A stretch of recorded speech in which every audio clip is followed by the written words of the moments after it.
Sebelum belajar mulai kita berdoa mulai.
yaitu tentang permasalahan desa dan prinsip pengelolaan pembangunan desa. Permasalahan desa yang pertama yaitu kondisi desa tertinggal. Desa tertinggal adalah desa yang memiliki keterbatasan dalam aspek sosial, ekonomi, dan sarana prasarana serta rendahnya kualitas dan kapasitas sumber daya manusia. Desa ini belum mampu mengelola potensi lokal secara optimal untuk mendukung kesejahteraan masyarakat. Di sini siapa yang tahu apa itu ciri-ciri dari desa tertinggal? Sekolahnya Bu. Ya, jauh dari perkotaan, Bu. Ya. Belum ada infrastruktur, Bu. Ya. Akses sulit, Bu. Ya, betul sekali. Nah, selanjutnya permasalahan desa yang kedua yaitu tentang kemiskinan. Boleh minta tolong Amalia untuk membacakan? Baiklah, Bu. Permasalahan desa yaitu kemiskinan. Fenomena kemiskinan di wilayah desa umumnya terjadi akibat banyaknya masyarakat desa yang hanya menempuh pendidikan dasar, sementara hanya sedikit lapangan pekerjaan yang mampu menampung tingkat pendidikan tersebut.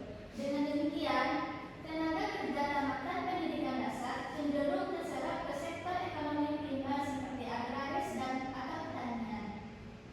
Oke, terima kasih Amalia. Itu merupakan permasalahan desa yang kedua yaitu tentang kemiskinan.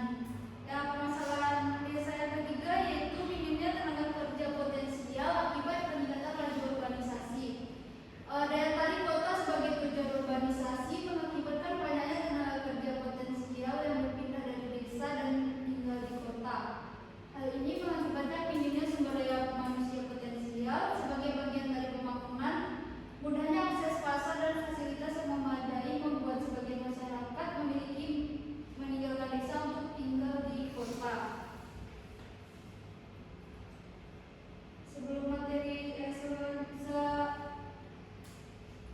Sebelum untuk melanjuti materi selanjutnya, Ibu mau menayangkan sebuah video.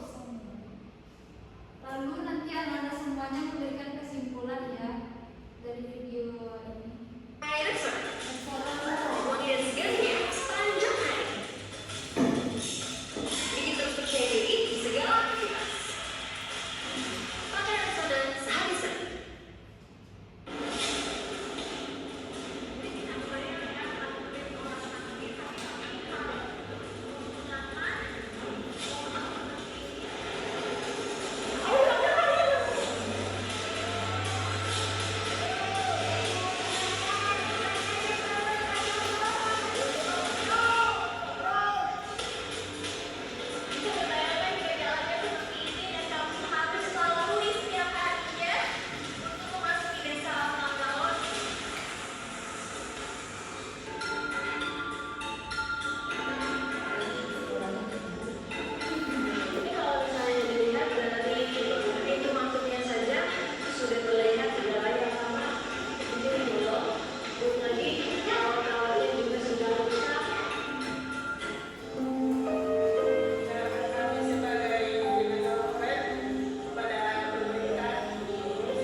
Meskipun hasil alam yang melimpah, sayangnya banyak kisah miris yang tersembunyi dan hingga kini tak juga menemukan solusi.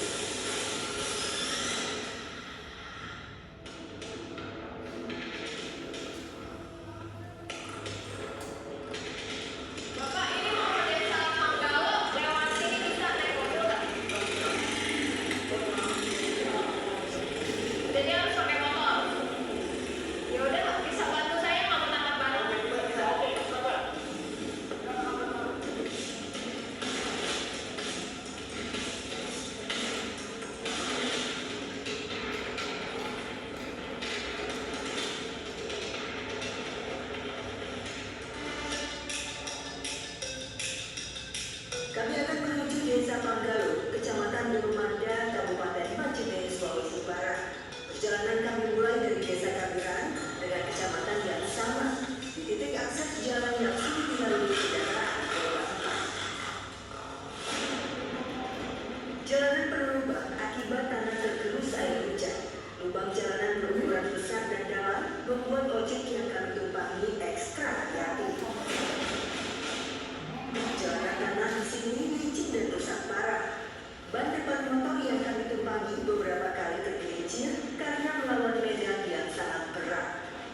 Jalan terletak di bawah lereng pegunungan. Akibatnya, saat musim penghujan tiba, tanah sering longsor. Jalan pun tertutup lumpur dan bebatuan.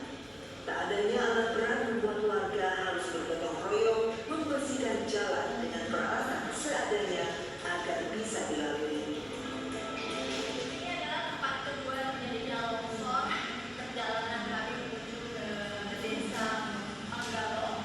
Dan saya bayangkan kemungkinan perjalanan warga akan semakin terhambat dengan adanya longsor dan mungkin warga juga akan semakin terisolasi. Sebenarnya jalur menuju desa Manggalo hanya sekitar 15 km saja, tapi rusaknya jalanan membuat perjalanan memakan waktu yang lama. Sulitnya akses keluar masuk desa semakin menghambat jalannya roda perekonomian masyarakat. Setelah menempuh perjalanan sekitar 2 jam lamanya, kami pun tiba di desa Manggalo.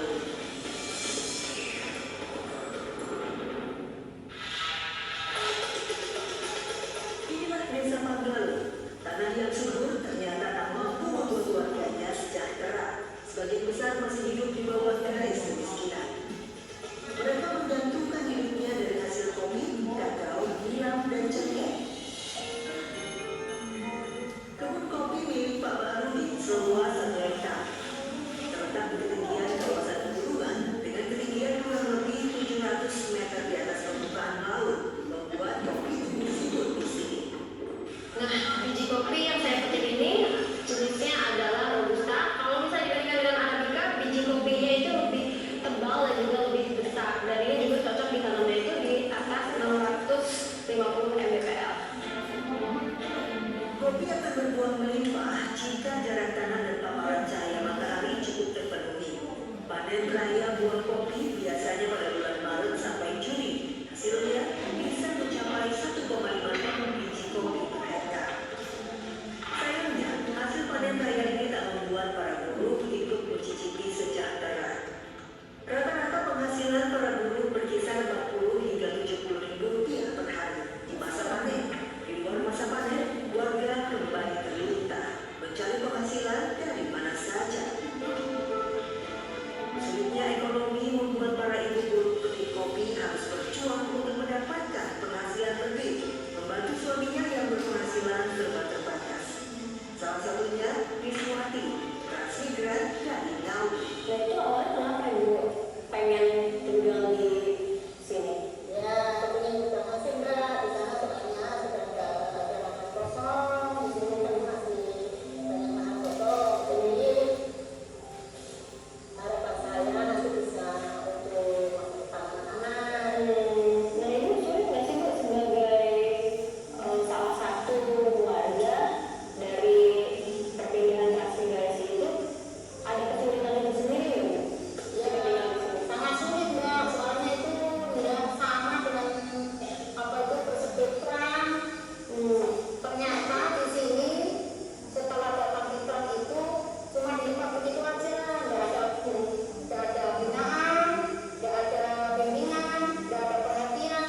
diresmikan 11 tahun silam. Kopi yang sudah dipetik segera dibawa ke tempat penjemuran. Sebelum proses pisah kulit, biji kopi terlebih dahulu dijemur agar tidak rusak saat dikirim. Lamanya penjemuran kurang lebih 14 hari di bawah terik sinar matahari. Namun saat cuaca mendung bisa mencapai 30 hari. Biji kopi yang sudah kering lalu dimasukkan ke dalam karung untuk dibawa ke tempat pelupasan kulit.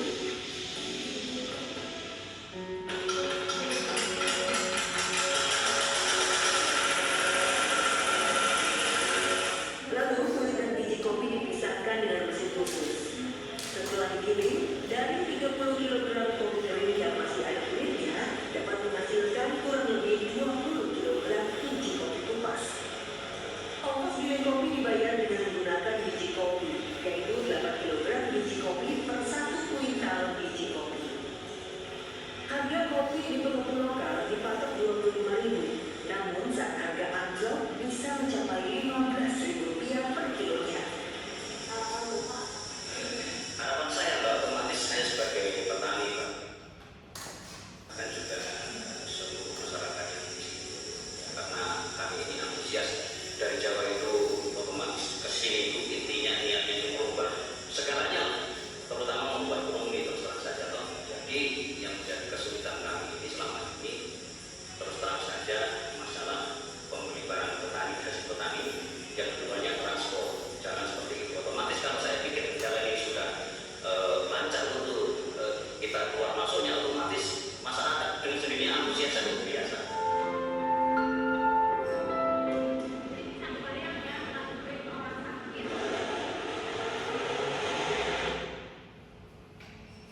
Oke.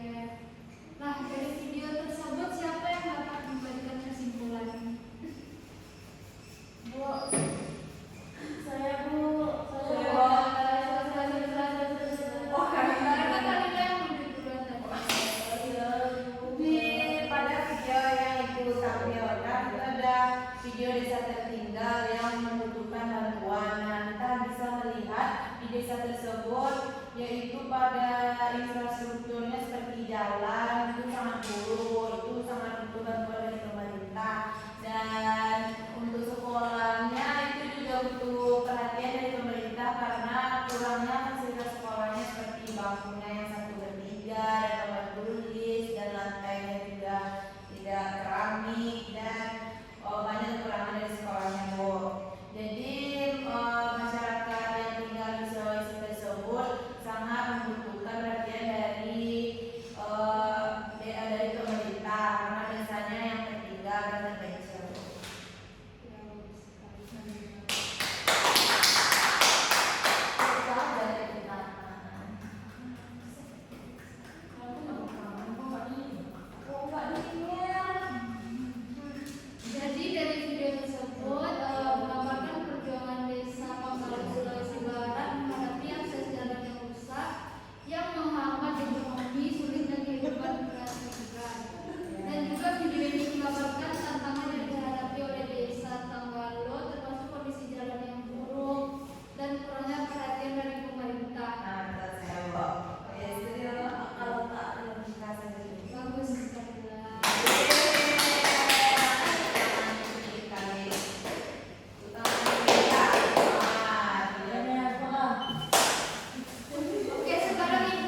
Kok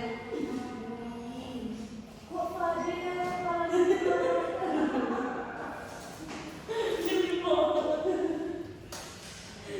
Ketawa-ketawa aja kayak gini nanti dia pacaran ke depan. Ya Bu, yang sama. Ya kalau tampil mau tuh. Oh, dia suka tampil ya? Iya, saya performa saya besar sekali final Bu. Saya senang di sini buat ini senang. Ricky Scotland. Di sini ada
jalan tadi kan Bu jalannya nggak beton gitu.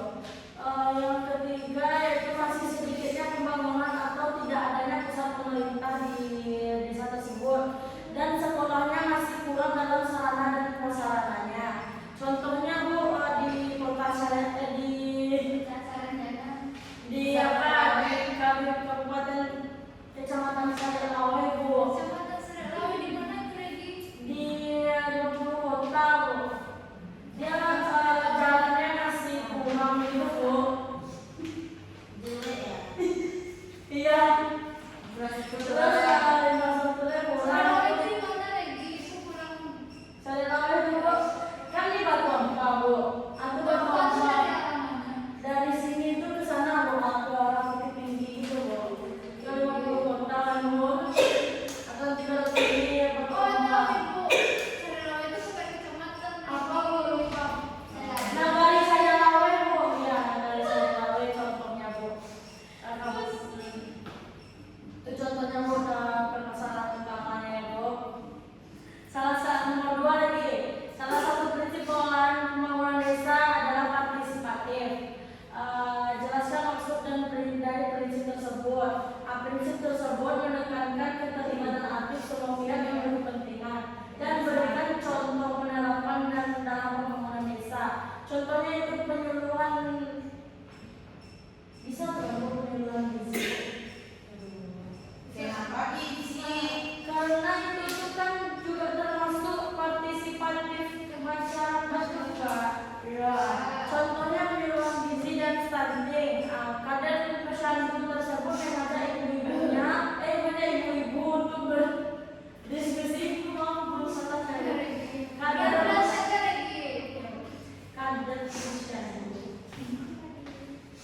posyandu mengajak ibu-ibu untuk berdiskusi tentang tentang gizi anak, mendengarkan masukan dan mencari solusi bagaimana anak-anak tersebut tidak mendapat gizi yang buruk dan menyebabkan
dan pusat untuk kesehatannya kurang juga. Yang ketiga adalah masih terikat dengan petua nenek moyang dan ada istiadat yang kental sehingga sulit untuk menerima pendidikan baru dari dunia.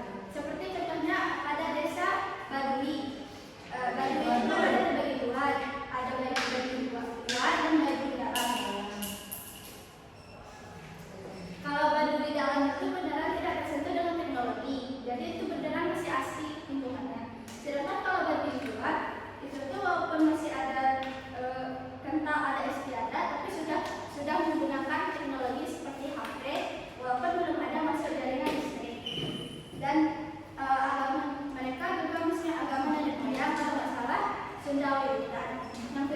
Yang kedua adalah nomor 2, salah satu prinsip pengelolaan pembangunan desa adalah partisipatif. Jelaskan maksud dari prinsip tersebut dan berikan contoh penerapannya dalam pembangunan desa.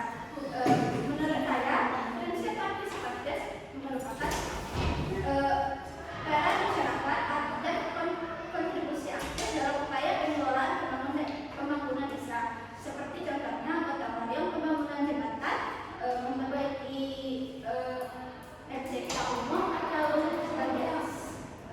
sebagainya, dan rembuk dorong untuk mencari solusi tentang permasalahan yang terjadi di desa. Sekian terima kasih. Akan selanjutnya Nadia.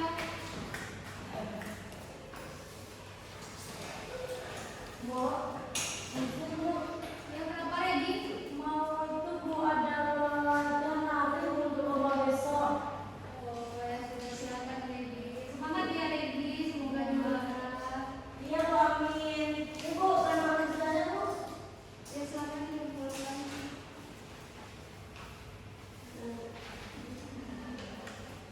Sofia, Sofia ada Wah, kasih lampu dulu lah.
Tulis lagi di box test ya. Iya kan Bom? Amal udah ya. Aku juga mau lagi. Siapa cepat dia dapat? Siapa yang cari Bu? Ya jangan malu.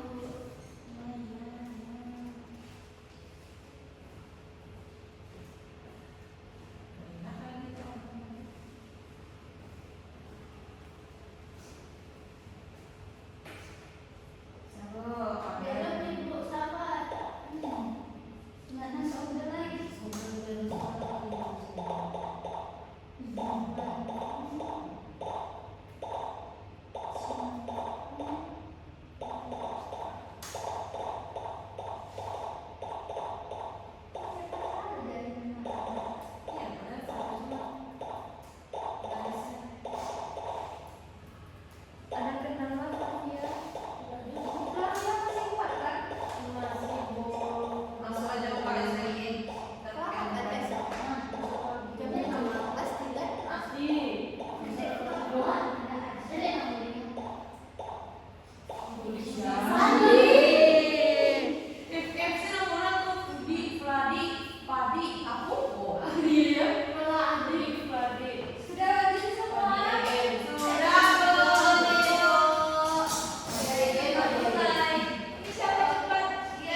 Coba ciumkan gaya pose Belum dulu. makan lagi nah.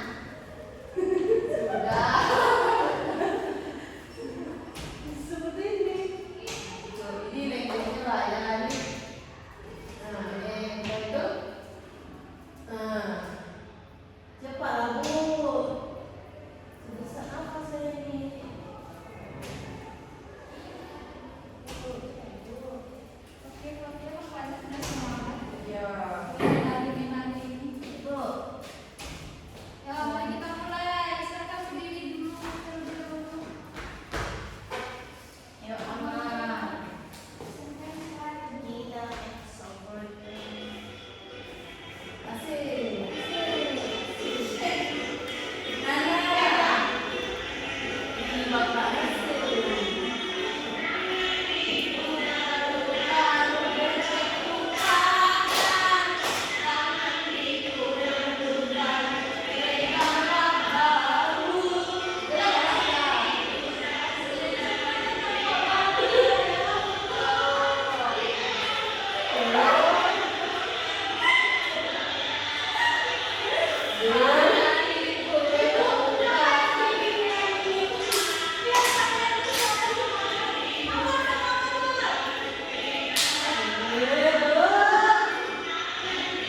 Sudah Bu, selalu semuanya selalu. Oke, silakan dikumpul kalau bagi yang sudah. Oh Ya, iya. boleh silakan dikumpulkan. Ini FAS Bu, ini Bu, refleksi. Bagus kan bisa lagi. Jelek dong. Bagus, makasih. Tadi. Jangan sendiri, ini kumpul.